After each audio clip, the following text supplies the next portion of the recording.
스티브 잡스. 그는 이 시대 가장 위대한 기술 혁신가이자 가장 예민한 감각의 신봉자였습니다. 세상이 논리와 데이터, 객관성과 근거를 앞세울 때 그는 조용히 자신 안의 감각과 직관을 들여다보았습니다. 사람들은 자신이 무엇을 원하는지 모릅니다. 보여주어야만 합니다. 그의 이 말은 단순한 제품 철학이 아니라 인생을 설계하는 방식이었습니다. 그는 직관을 믿었습니다. 설명되지 않아도 느껴지는 것, 이유는 모르겠지만 맞는 것, 말은 안 되지만 그냥 이거야 하는 감각. 그 감각이 아이맥을 만들었고 아이팟을 탄생시켰고 아이폰으로 세상을 바꿨습니다. 그는 말합니다. 직관은 매우 강력해요. 가끔은 이성보다 더 믿을만하지요. 이제 우리는 그의 삶을 직관이라는 렌즈로 다시 들여다보겠습니다. 스티브 잡스는 어릴 적부터 질문이 많았습니다. 이건 왜 이렇게 생겼을까? 왜 다들 똑같은 방식으로 생각할까? 왜 이건 마음에 들지 않지? 스티브 잡스의 세계는 항상 이유보다 느낌이 먼저였습니다. 1974년 스티브 잡스는 리드 대학을 자퇴한 뒤 단 한 장의 비행기 티켓을 들고 인도로 향합니다. 진짜로 중요한 게 뭔지 꼭 알아야겠다는 생각뿐이었습니다. 당시 그는 히피 문화, 동양사상, 자아 탐색에 깊은 관심이 있었고 정신적 스승이었던 님 카롤리바바를 만나고자 했습니다. 비록 그가 도착했을 땐 이미 님 바바는 세상을 떠난 후였습니다. 하지만 그 여행은 잡스의 삶을 영원히 바꿔놓았습니다. 그는 인도에서 기술도 없고 효율도 없고 설명도 없는 삶을 살고 있는 사람들을 봅니다. 하지만 그들의 삶은 내면이 단단했고 리듬이 있었고 평화로웠습니다. 그들은 아무것도 없는데 뭔가를 아주 깊이 가지고 있는 사람들이었어요. 라고 잡스는 말하였습니다. 잡스는 말보다는 존재로 사는 법을 처음으로 체험하게 되었습니다. 그건 미국식 경쟁주의와는 완전히 반대였고 그는 그 속에서 자신이 뭘 진짜 중요하게 여겨야 할지를 느끼기 시작했습니다. 그는 인도에서 자주 걷고 묵상하고 관찰합니다. 가이드도 없고 스마트폰도 없고 아무 계획도 없이. 그때 그는 처음으로 비움의 지능, 즉 논리를 멈추었을 때 열리는 사고를 경험하게 됩니다. 생각은 항상 늦게 도착합니다. 직관은 그보다 먼저 거기에 있습니다. 라고 말합니다. 그는 이를 선의 감각이라고 말했고 그 이후로 명상, 걷기, 침묵을 삶의 중요한 루틴으로 계속 가져갑니다. 그리고 이건 정말 흥미로운 부분인데 잡스는 인도에서의 감각적 경험이 애플 제품의 디자인 철학에 직접적인 영향을 줬다고 말합니다. 예를 들어 애플의 색채 감각은 인도의 자연색에서 배운 것입니다. 또 맥북의 알루미늄 유니바디가 주는 촉감과 질감은 인도에서 만난 장인들의 손에서 나온 천과 목재에서 받은 영감입니다. 그리고 애플 스토어에 빈 공간을 두는 미학은 인도의 사원과 선방의 조용함을 닮아 있습니다. 잡스는 인도에서 직관의 정수를 맛보게 됩니다. 모든 건 이미 내 안에 있다는 믿음이 있었고 기술은 사람을 억제하는 것이 아니라 해방해야 한다는 통찰을 갖게 됩니다. 복잡한 것은 잘못된 것일 수도 있다는 단순함에 대한 확신도 생겼고 설명하지 않아도 느껴지게 해야 한다는 UX 감각도 얻게 됩니다. 이러한 경험들이 모여서 그는 제품을 만들 때 시장 조사 대신에 명상, 통계 대신에 느낌, 분석하는 대신에 이미지를 선택할 수 있었던 것입니다. 잡스에게 직관은 논리를 뛰어넘는 진짜 설계자였습니다. 그는 언제나 느낌이 먼저 오는 그런 선택을 했고 그 느낌을 무시하지 않았습니다.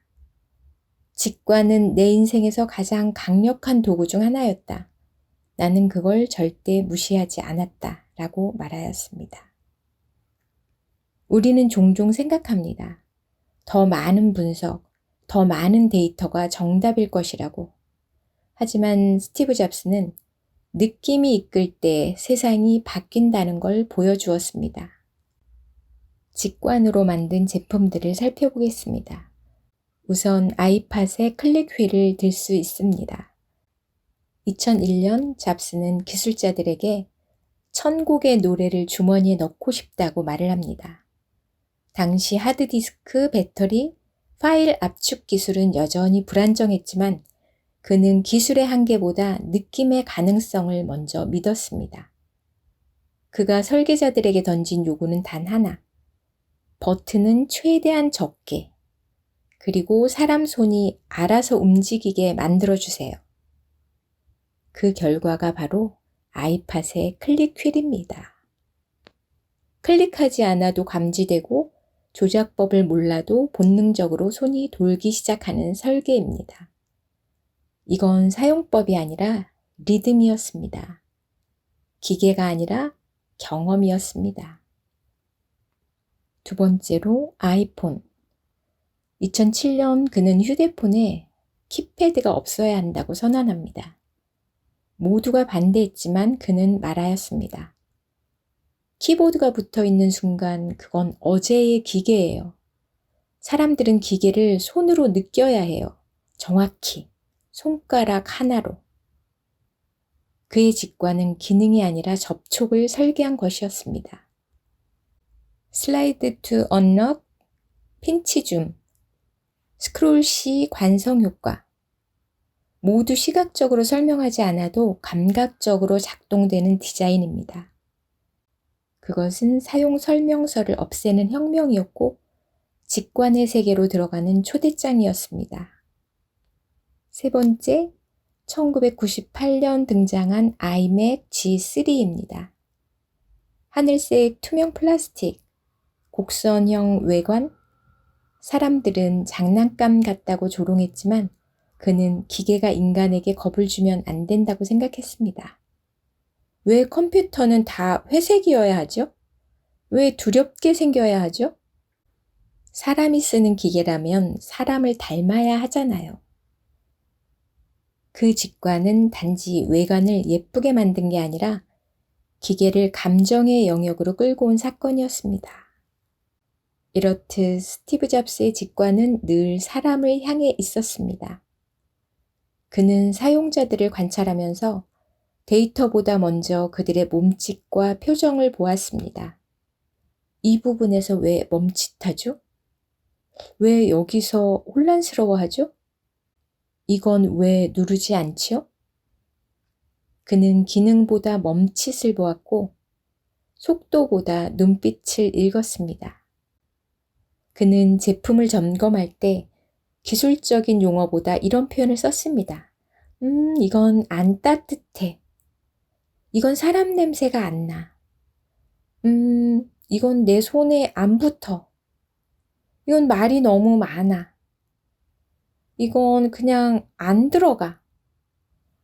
이렇듯 이성적 언어가 아니라 감각의 언어, 바로 직관의 언어였습니다. 그리고 늘 주장했던 think different. 다르게 생각하라는 건 결국 인간을 더 예민하게 느끼라는 뜻이었습니다. 잡스는 다름을 추구한 게 아니라 더 인간적인 것을 추구한 것이었습니다. 그 결과 제품은 설명 없이도 쓰이게 되었고 사람은 기계를 두려워하지 않게 되었고 기술은 인간의 감각을 따라오기 시작했습니다. 모든 일이 그렇듯 좋은 점만 있는 것은 없는 것 같습니다. 스티브 잡스의 직관은 예리하고 아름다웠지만 언제나 완벽하지는 않았습니다. 오히려 실패 속에서 그의 직관은 더 세밀하게 다듬어졌습니다. 나는 완벽하고 싶었다. 하지만 때때로 그것이 나를 어지럽혔다. 라고 스티브 잡스는 말하였습니다. 1985년 애플에서 쫓겨난 스티브 잡스는 스스로 완벽한 컴퓨터를 만들겠다고 선언합니다. 그게 바로 넥스트 컴퓨터. 외형은 정육면체였고 예술품처럼 매끄러운 디자인이었습니다. 하드웨어와 소프트웨어를 전부 자체 개발하였고 프린터까지 포함된 통합 설계였습니다. 그런데 가격은 너무 비쌌고 지원 소프트웨어는 없었습니다. 그래서 일반 사용자는 접근조차 힘들었습니다. 그는 기술의 현실보다 직관의 환상을 더 믿었던 것입니다. 넥스트는 상업적으로 실패했습니다. 하지만 그 안의 운영 체제 기술은 훗날 맥 OS의 뿌리가 되었습니다. 또 너무 앞선 직관으로 실패했던 컴퓨터 리사도 있습니다. 잡스가 매킨토시보다 먼저 주도했던 최초의 그래픽 사용자 환경 컴퓨터였습니다. 문제는 너무 복잡했고 너무 비쌌고 사용자들이 이게 뭔데? 하는 상태에서 그 감각을 공유할 준비가 안 돼 있었습니다. 직관은 공감이 이루어질 때 빛나지만 공유되지 않으면 혼잣말이 됩니다. 그렇게 리사는 실패했고 잡스는 결국 매킨토시 개발로 옮겨가게 됩니다. 그리고 미학을 고집하다 기능을 망각한 사례도 있습니다. 2010년에 출시된 아이폰 4. 세련된 유리 디자인과 스테인리스 스틸 테두리. 정말 아름다웠습니다. 그런데 문제는 그 테두리가 바로 안테나였고 손으로 쥐었을 때 신호가 떨어졌다는 것입니다. 잡스의 반응은 또 논란이 되기도 했습니다. 당신들이 잘못 들고 있는 거 아니에요? 라고 했던 것입니다. 이렇듯 감각을 너무 믿은 나머지 현실적 피드백을 무시한 순간에 결국 애플은 범퍼 케이스를 무료 배포하면서 사태를 수습하게 됩니다. 잡스의 직관은 종종 이건 내가 좋으니까 다 좋아야 해로 이어졌습니다.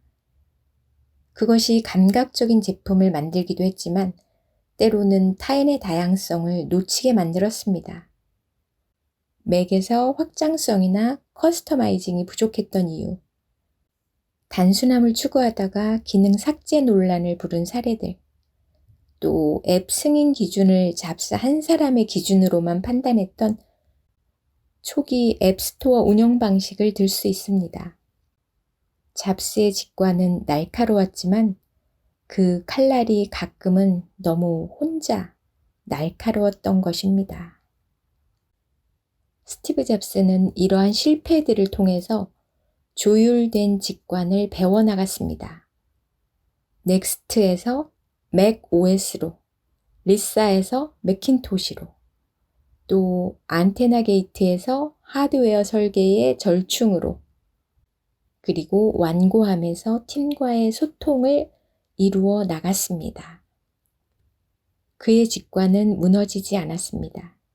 대신 더 잘 들으려 했고, 더 낮아지려 했고, 더 깊어졌습니다.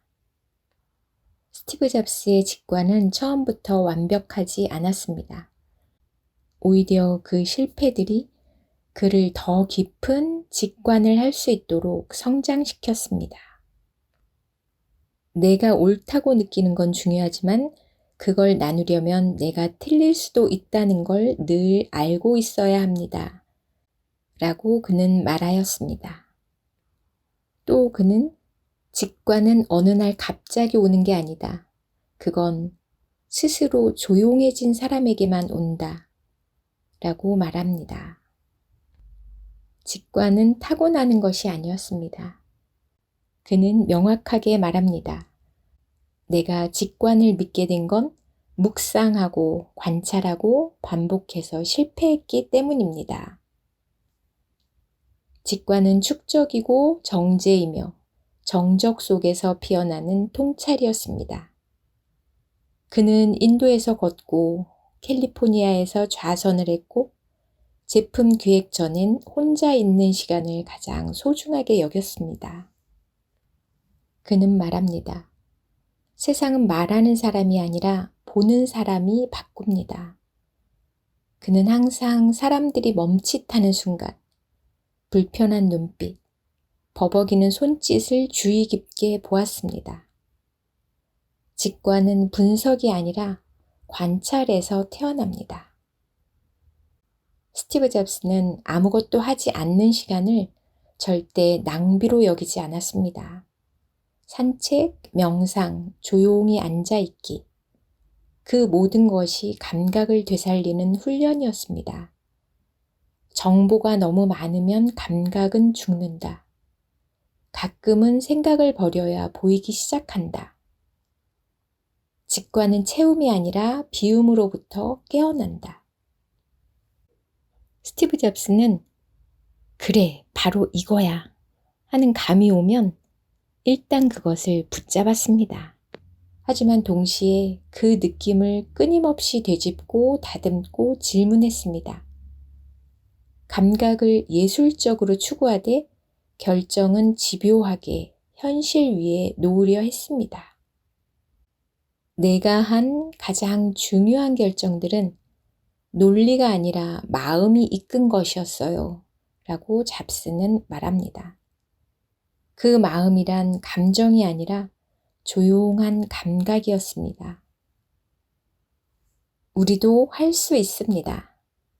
단지 너무 바쁘고 너무 시끄러워서 안 들릴 뿐입니다. 잡스가 했던 방식을 이렇게 정리해 보겠습니다.